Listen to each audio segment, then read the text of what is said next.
Recently, the NBA All-Star Game has taken the spotlight, sweeping almost every headline in sports with the most shocking events. Just when everyone was about to get over the dramatic season, the news came across the waves. Russell Westbrook was signing with the Los Angeles Clippers. The 9-time All-Star and 2017 NBA Most Valuable Player was on the market after agreeing to a buyout with the Utah Jazz. Like a hot snack or an exclusive commodity that suddenly became affordable, the LA Clippers simply rushed Russell Westbrook after he hit the buyout market. Got breaking news out of the NBA. Russell Westbrook intends to sign with the Clippers. Westbrook plans to return to LA once he completes a buyout with the Jazz. Now Westbrook returns to Southern California to play alongside Kawhi Leonard and Paul George. No sooner had Westbrook hit the open market than rumors began to spread that the Clippers might be a potential destination. It is safe to say that these rumors were started, fanned, and spread by none other than Paul George. Maybe not directly, maybe through comments he made which were rather too convincing that the Clippers All-Star wing had hands and feet in convincing the LA Clippers to go after Russell Westbrook or the other way around. George had not held back from sharing his desire to reunite with Westbrook, whom he spent 2 seasons with in Oklahoma City from 2017 to 2019. After then, while George was moved to the Clippers to team up with Kawhi Leonard, Westbrook was traded to the Houston Rockets. It hasn't gone well for Westbrook ever since. As you watch Houston here as Westbrook holding the ball and stripped away by Lee in the technical. And having words with his game with the Rockets ended very poorly. His time with the Washington Wizards and Lakers were equally short and uneventful. It is also thought that Westbrook's insensitivity to how much his shooting hurts a team has resulted in a pool of poor shots from him. It was 2 years ago when the Lakers sold valuable role players and a first-round pick for Westbrook. Me and Bron been friends for years and never even came up. And then all of a sudden this summer it was like, boom, Lakers, boom, boom, boom, draft. Next thing you know, I'm a Laker. Happened so quick. Hardly did they know they were making their worst move in the decade, a decision that essentially closed their window of contention because of how much of a misfit Westbrook was on the team. You see, Westbrook's passing and athletic prowess should easily make him a good complementary player, but he has grown thick skin against the culture of cultivating the off-ball parts of his game. He had just a handful of plays as the screener all season, and rather than cut, he likes to prowl around the arc waiting to get the ball back. He finished just 23 plays as a cutter all season, despite playing alongside LeBron James. This is why fans of LA Clippers believe it will be disastrous for Clippers if Westbrook would have the ball in his hands, at least not when their stars are healthy. Kawhi Leonard and Paul George are much more dangerous on ball than Westbrook, and if they are handling, then their new point guard will be actively hurting the team. Unless, of course, the Clippers have some strategies to get Westbrook to change his old ways. Besides all of that, the fact that Westbrook is still very much dynamic in the open court cannot be denied. And Westbrook to Davis. His speed and passing are also something that cannot be ignored.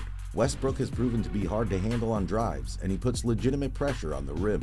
You see, the Clippers have struggled to penetrate the paint this season, yet it is quite questionable that they would choose to rely on Westbrook as a solution and a way to address that need when he is such a poor fit with this team's stars. Now, it would have been a different thing if he were coming in for a small role, something off the bench, but the Clippers actually promised Westbrook a starting spot. How long until Ty Lue needs to move him back to the bench? Will it work with Westbrook, or will it lead to more friction for a team that already lacks a strong team practice? The Clippers clearly do not have good governance, and introducing another headache or a leadership hijacker is definitely not the right step to solving those issues. Yet, again, there are some possible positives to having Westbrook on the team. Everybody knows that throughout the Kawhi Leonard and Paul George era, the Clippers have not had a top-level true point guard. While Westbrook isn't a Chris Paul-like floor lord, he's undoubtedly one of the NBA's greatest playmakers of all time. Westbrook plays hard all the time and rarely misses games. He's had a few injuries here and there in career, but nothing excessive. He also has a clean record and good attitude towards availability and diligence. He shows up and always gives his all. That sure means a lot to the LA Clippers, who haven't been as fortunate with the likes of Leonard and George. Also, it is proposed that he should help speed up the Clippers' offense, currently 24th in the league in pace in the NBA. Thinking about it, Westbrook was instrumental in helping to move the Lakers to number 2 in pace. Despite his struggles with the Lakers, Westbrook is generally well liked by his teammates. Multiple sources have indicated that George was a significant supporter for Westbrook, helping to convince the Clippers towards getting Westbrook on board. Even though Russell Westbrook can be valuable to the LA Clippers, It should be determined if the negatives do not outweigh the positives. One of such downsides is that Westbrook doesn't play particularly well without the ball. This can still be overlooked because coach Tyronn Lue can take advantage of that by putting Ivica Zubac on Westbrook defensive. Zubac would play free safety in the middle, protecting the basket while yielding the outside shot to Westbrook whenever he wants it. It should not be a difficult strategy, as some other teams have done something similar, like the Boston Celtics with Luke Kornet in an overtime win in Los Angeles against the Lakers. On the season, Westbrook is shooting 29.6% from three-point range. He reached a whooping 31.5% through the 2020-2022 season, but defenders do not see him as an outside threat. Westbrook's three-point percentage has been below 30 in 5 of 6 seasons since his career best mark of 34.3% from three in his MVP season in 2016-2017 with the Oklahoma City Thunder.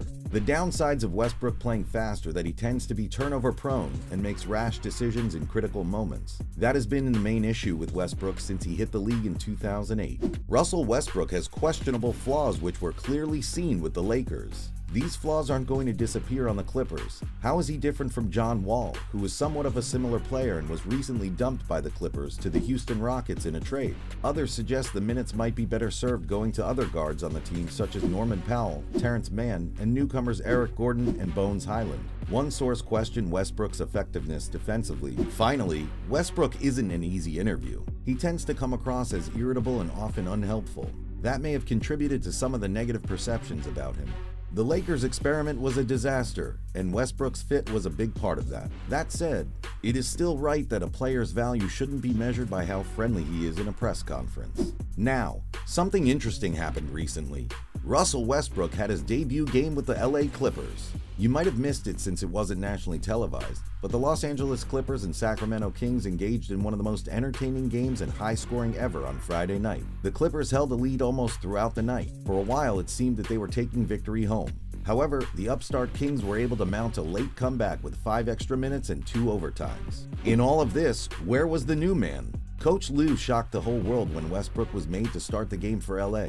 Instead of easing the veteran guard into action in order to let him acclimate to his new reality, the Clippers employed the opposite approach and threw him directly into the fire. Westbrook played for 39 minutes, and within that period, both his positive and negative sides came into action.